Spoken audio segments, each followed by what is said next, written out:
Morning student. अपन last class में अपन ने कम्यूटेशन रिलेशन पढ़ लिया था, ठीक है। बराबर विनिमेशन इंपॉर्टेंट टॉपिक था। अपने पास 9 रिलेशन आए थे, x p x है, y p y है, z p z है, आए थे ना। फिर lx ly का था, ly lz का था, lz lx का था, l क्रॉस l का था, l स्क्वायर lx का था। उसके बाद में आज अपनी एक इंपॉर्टेंट टॉपिक आता है एरेनफेस्ट प्रमेय, Ehrenfest theorem, very most important. Exam में इसका क्वेश्चन पूछते हैं, ठीक है। एरेनफेस्ट थ्योरम, ठीक है। अब देखो पहले तो इसका स्टेटमेंट देखो अपने पास क्या होता है, कदर आराम से समझना है इसको। एरेनफेस्ट थ्योरम, एरेनफेस्ट प्रमेय, इसका देखो खतन, देखो खतन स्टेटमेंट। अपने पास फिजिक्स की 2 ब्रांच होती है, एक अपने पास क्लासिकल मैकेनिक्स, सेकंड अपने पास क्वांटम मैकेनिक्स, 2 ब्रांच अपने पास, ठीक है। अब देखो एरेनफेस्ट थ्योरम क्या बोलती है कि क्लासिकल मैकेनिक्स में कोई पार्टिकल है, इस पार्टिकल को मोशन मतलब गति को डिफाइन करने वाले dynamical variable, for example energy, जो भी आपके पास क्लासिकल मैकेनिक्स में किसी पार्टिकल की मोशन को डिफाइन करने के लिए जो डायनेमिकल वेरिएबल हैं, मतलब जो ऊर्जा है, जो भी डायनेमिकल वेरिएबल हैं, उन डायनेमिकल वेरिएबल की जगह एक्सपेक्टेशन वैल्यू रिप्लेस करते हैं, तो यही इक्वेशन क्वांटम मैकेनिक्स में भी उस पार्टिकल की मोशन को डिफाइन करेगी। ये इसका स्टेटमेंट है।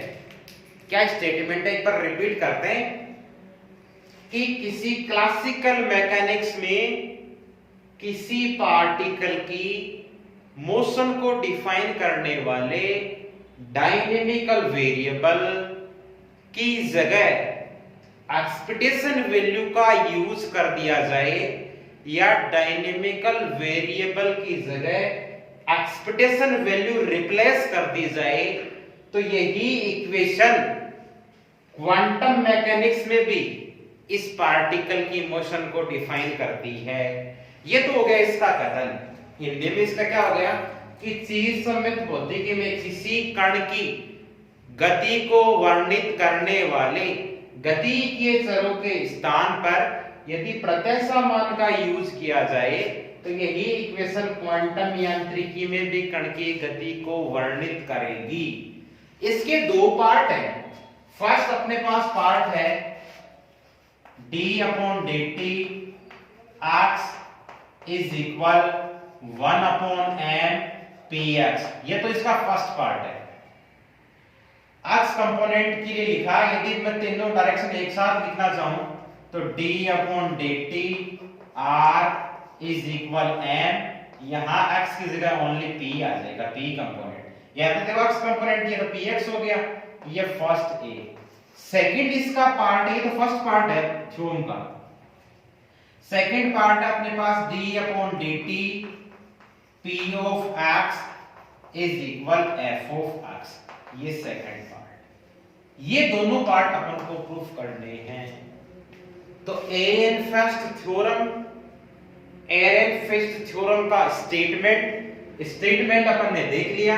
मतलब दिमाग में आपको इतना ही सेट करना है कि पार्टिकल की मोशन को डिफाइन करने के लिए जो डायनेमिकल वेरिएबल हैं, उन वेरिएबल की जगह एक्सपेक्टेशन वैल्यू यूज कर दी जाए, तो वही इक्वेशन क्वांटम मैकेनिक्स में भी इस पार्टिकल की मोशन को डिफाइन करेगी। इसके 2 पार्ट है d/dt x equal to 1/m px, ये तो x कंपोनेंट के लिए लिखा, सबके लिए एक साथ लिखेगा d/dt r equal to 1/m p, ठीक है। सेकंड पार्ट इसका d/dt px equal to f of x। Direct अपन जानते हैं कि d/dt position x change in position is equal आपके पास कितना होता है वेलोसिटी, तो वेलोसिटी आ जाएगा p equal to mv, m से m cancel out, only v आ जाएगा। लेकिन अपन इसको प्रूफ करेंगे तो देखो प्रूफ करेंगे तो अपन फर्स्ट पार्ट ले लेते हैं, एक बार फर्स्ट पार्ट लेते हैं और इसको अपन प्रूफ करते हैं। इंपॉर्टेंट, आराम से स्टेप टू स्टेप समझना। फर्स्ट पार्ट आपके पास क्या दे रखा है, फर्स्ट पार्ट दे रखा है d upon dt x is equal 1 upon m px दे रखा है, ये दे रखा है। तो अपन टेकिंग लेफ्ट हैंड साइड लेंगे, अपन इसको लेके चलेंगे, अपन इसको प्रूफ करेंगे। फर्स्ट बात। सेकंड बात, देखो ये सिंबल किसका है, एक्सपेक्टेशन का है ना। तो now from the definition of expectation value, प्रत्याशा मान की परिभाषा से, तो d अपॉन dt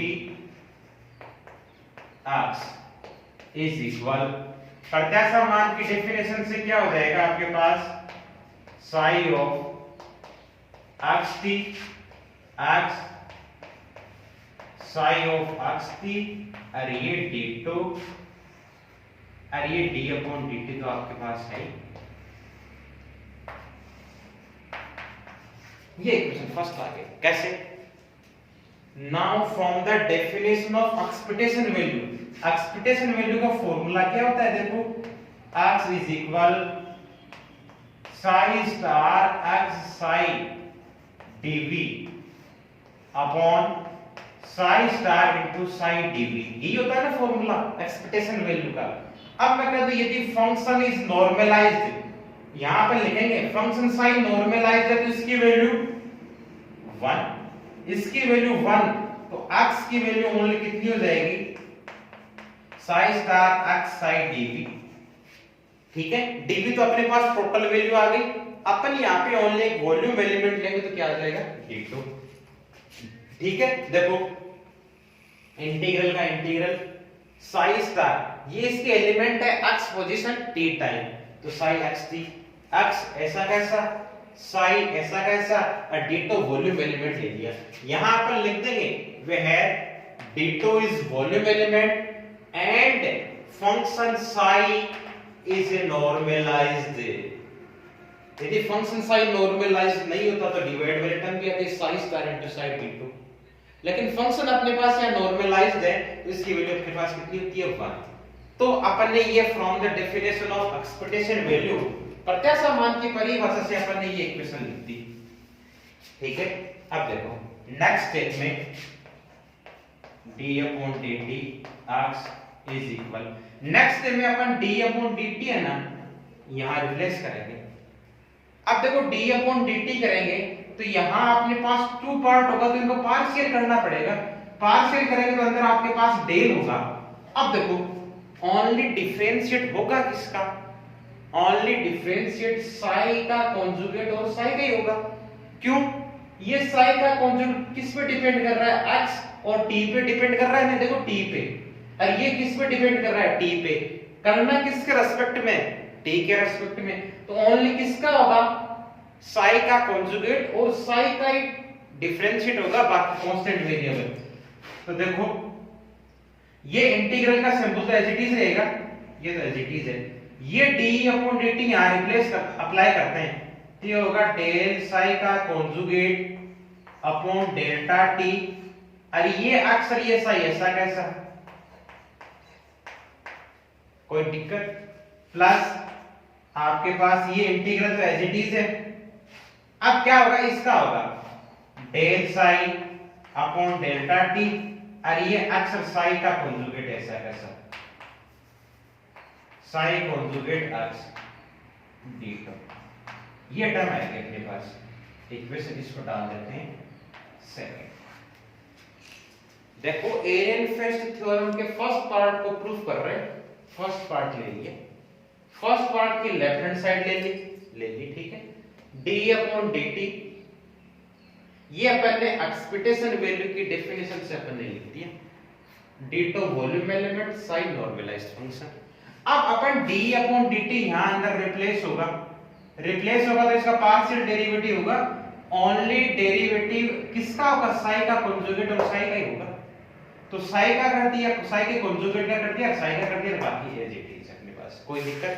अब देखो इक्वेशन सेकंड के बाद में, but we know that from Schrodinger equation, Schrodinger equation अपने पास क्या होती है, E psi is equal H psi होती है। E energy, H Hamiltonian, psi function. Energy का ऑपरेटर पुट अप करो, एनर्जी का ऑपरेटर होता है iota H cross del upon delta T। तो psi ऐसा कैसा था, del psi upon delta T is equal H Hamiltonian, Hamiltonian का ऑपरेटर पुट अप करो तो minus H cross square upon 2m del square psi ऐसा कैसा प्लस v psi। समझ में आ रही है ना बात। अपन ने क्या कर दिया, एनर्जी E का ऑपरेटर तो होता है iota H cut del upon delta T, और हैमिल्टनियन H का होता है minus H cross square upon 2m del square plus v, यही होता है ना। तो ये E और H का ऑपरेटर अपन ने पुट अप कर दिया। अपन को वैल्यू चाहिए देखो del psi upon delta T की, तो आयटा H को डिवाइड में जाएगा, तो del psi upon delta T is equal iota H का डिवाइड में ले लो, तो आयटा H का डिवाइड में लिया तो minus H cross square upon 2m eta H cut आएगा आपके पास, ठीक है। तो देखो आपके पास H कट से H कट तो कैंसिल आउट हो गया, ओनली अपने पास कितना आएगा, 2m आयटा आ गया del square psi plus v upon iota h cut psi. Equation आपके पास थर्ड, ये आपके पास क्या हो गई, Schrodinger equation E psi is equal h psi। E का ऑपरेटर पुट अप किया, h का ऑपरेटर पुट अप किया, del psi upon delta t की वैल्यू निकाल दी, आयोटा h का डिवाइड में ले लिए, ठीक है। अब देखो अपने पास del psi upon delta t की वैल्यू आ गई। अब अपन को वैल्यू डेल psi के कॉन्जुगेट अपॉन डेल्टा t की भी चाहिए, तो अपन क्या करेंगे, समीकरण थर्ड, समीकरण 3 का सम्मिश्र संयुग्मी कॉम्प्लेक्स कॉन्जुगेट लेने पर, कॉम्प्लेक्स कॉन्जुगेट मतलब इस पे कॉन्जुगेट लगा देंगे, तो कॉम्प्लेक्स कॉन्जुगेट लेंगे तो डेल psi का conjugate upon delta t is equal, conjugate का मतलब यही होता है प्लस आइटा की जगह तो माइनस आइटा हो जाएगा, और माइनस आइटा की जगह प्लस आइटा हो जाएगा। तो वैल्यू देखो यहां माइनस है आइटा तो प्लस हो गया, h cross upon 2m iota del square psi का कॉन्जुगेट, कॉन्जुगेट लग गया। यहां देखो प्लस आइटा तो वैल्यू हो जाएगी minus v upon iota h का, ये psi का कॉन्जुगेट, ये इक्वेशन 4। क्या कर दिया, समीकरण 3 इक्वेशन थर्ड का कॉम्प्लेक्स कॉन्जुगेट ले लिया, मतलब कॉम्प्लेक्स कॉन्जुगेट का मतलब प्लस आइटा की जगह माइनस और माइनस की जगह प्लस। अब equation number third and fourth, equation third और फोर्थ का यूज अपन कहां करेंगे, सेकंड में कर देंगे। तो now using equation third and fourth in equation 2 में यूज करेंगे, तो d अपॉन dt आर्क्स इज इक्वल, इंटीग्रल आपके पास एज इट इज है, ठीक है, वैल्यू पुट अप करो, तो डेल psi का कॉन्जुगेट अपॉन डेल्टा t की वैल्यू कितनी है, ये h cross upon 2m iota del square psi का conjugate minus v upon iota h cut psi का कॉन्जुगेट x psi d2, ठीक है ना। फिर प्लस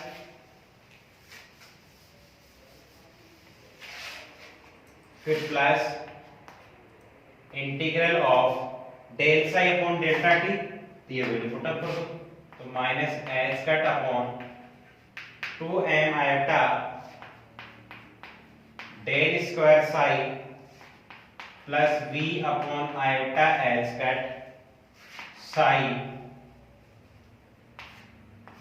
और ये आपके पास psi का कॉन्जुगेट x और ये थीटा। क्या कर दिया, इक्वेशन सेकंड है इक्वेशन सेकंड में अपन थर्ड और फोर्थ को पुट अप कर दिया। तो देखो इंटीग्रल वहां as it is del psi का कॉन्जुगेट अपॉन डेल्टा टी की ये वैल्यू पुट अप कर दी, ये एज इट इज प्लस का plus as it is integral as it is del psi upon delta T की वैल्यू ये पुट अप कर दी, ये वाला टर्म एज इट इज। ठीक है, अब देखना वैल्यू पुट अप हो गई, वैल्यू पुट अप हो गई, उसके बाद में देखो यहां आप देखना, यहां है डेल स्क्वायर ऑपरेटर है, ये डेल स्क्वायर ऑपरेटर ऑपरेट हो रहा है साई के कॉन्जुगेट पे, और ये डेल स्क्वायर ऑपरेटर है ये इस पे ऑपरेट हो रहा है साई पे। बोथ वैल्यू आर डिफरेंट, कहीं आप प्लस और माइनस सेम करके इसको कैंसिल आउट नहीं करना है। यहां तो है डेल स्क्वायर साई का कॉन्जुगेट और यहां है डेल स्क्वायर साई। ठीक है, अब देखो अगली वाली बात ये है कि ओनली इस वाली कंपोनेंट में देखो v अपॉन आयोटा साई का कॉन्जुगेट, मतलब इस वाले टर्म में कोई ऑपरेटर नहीं है, यहां भी कोई ऑपरेटर नहीं है, ये वैल्यू है नेगेटिव, ये वैल्यू है positive, both value are cancel out, लेकिन आपको इसको कैंसिल आउट नहीं करना है। कहीं आपके दिमाग में माइंड सर ये तो आपके पास पॉजिटिव है ये नेगेटिव ना हो, ये तो है डेल स्क्वायर साई के कॉन्जुगेट के साथ ऑपरेट हो रहा है और ये डेल स्क्वायर साई के साथ ऑपरेट हो रहा है। ठीक है, तो एक टर्म कैंसिल आउट हो गई, वैल्यू आपके पास क्या रहेगी d अपॉन dt आर्क्स इज इक्वल, ये आपके पास h cross upon 2m iota del square psi star x psi d2। ठीक है, फिर आपके पास वैल्यू ये minus integral h cross upon 2m iota del square psi और साई का कॉन्जुगेट x dt, ये टर्म आएगी ना। अब h cross upon 2m iota common निकाल दो, तो d upon dt x is equal h cross upon 2m iota common निकाल दिया, कॉमन निकाल दे तो यहां रहा डेल स्क्वायर साई का कॉन्जुगेट x साई और माइनस यहां आपके पास क्या रहा डेल्टा, माइनस यहां आपके पास क्या रहा डेल स्क्वायर साई साई का conjugate x dt। Equation number आपके पास, इक्वेशन थर्ड और फोर्थ का इक्वेशन सेकंड में यूज किया, ये टर्म आ गई, ये प्लस की ये माइनस की टर्म कैंसिल आउट और ये अपन ने h cross upon 2m iota common निकाल दी, ये टर्म आ गई आपके पास। ठीक है, अब देखो but we know that from the definition of Hermitian operator, क्या क्या आपके पास डेल स्क्वायर साई का कॉन्जुगेट x साई d2, इसका रिजल्ट किसके इक्वल आएगा साई का कॉन्जुगेट और ये डेल स्क्वायर किसके साथ ऑपरेट हो जाएगा x साई d2 के। Now from the definition of Hermitian operator del square psi star x psi d2 is equal psi का कॉन्जुगेट, तो ऐसा सर ये डेल स्क्वायर इसके साथ ऑपरेट हो जाएगा, तो del square x psi d2। Equation 6, equation 6 का अपन यूज करेंगे फिफ्थ में यूज करेंगे, तो क्या रिजल्ट आएगा इक्वेशन 6 यूजिंग इन इक्वेशन 5, तो d upon dt x is equal h cross upon 2m iota integral, ये आपके पास क्या हो जाएगा साई का conjugate del square x psi d2 minus del square psi psi का कॉन्जुगेट x d2, ये टर्म आ गया आपके पास। ठीक है, इंटीग्रल लगाना तो लगा दो साथ साथ, ये टर्म आ गया आपके पास। ठीक है, अब देखो इस टर्म को अपन सोल्व करते हैं, सोल्व करें तो देखो सोल्व करें तो एक तो अपन ये काम करते हैं, वो d अपॉन dt x को ऐसा कैसा यहां आयटा से मल्टीप्लाई एंड डिवाइड करेंगे, मल्टीप्लाई करेंगे तो आयटा h कट, डिवाइड करेंगे तो आयटा स्क्वायर की वैल्यू माइनस, तो ये वैल्यू आ गई minus iota H cross upon 2m, ठीक है, कर दिया इंटीग्रल।